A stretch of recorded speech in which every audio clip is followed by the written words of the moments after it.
जय शिवराय सगळ्यांना। आज आम्ही निघालो होतो भीमाशंकरला दर्शन करण्यासाठी, कारण की आम्हाला जायचं होतं टू व्हीलर वरती राईड करायला आणि दर्शन पण घ्यायचं होतं।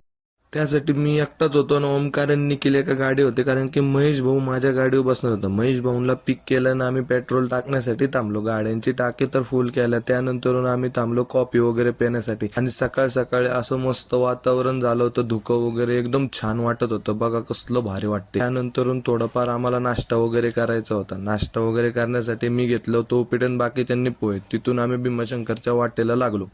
भीमाशंकरला पोहोचलो आणि तिथं पाहिलं आम्ही, एवढी गर्दी होती की बोलायलाच नको। असल्या गर्दीमधून वाट काढत आम्ही पोहोचलो ना। आम्ही आमचं आवरून घेतलं, कपडे वगैरे चेंज केले आणि तिथं यांनी लावलं टिलक लावल्यानंतर आम्ही लागलो लाईनीला। लाईन तर होती खूप मोठी, पण त्यामध्ये पण थोडीफार मज्जा होती, कारण की हे आमच्या सोबतच होते फिरायला। त्यानंतर आम्ही लाईनीला असं थांबलो होतो आणि पोहोचलो आम्ही भीमाशंकरच्या प्रवेशद्वाराला। तिथून पोहोचल्यानंतर आम्हाला असं लक्षात आलं की गर्दी खूपच होती। आम्हाला कमीत कमी 5 ते 5.5 तास लागले।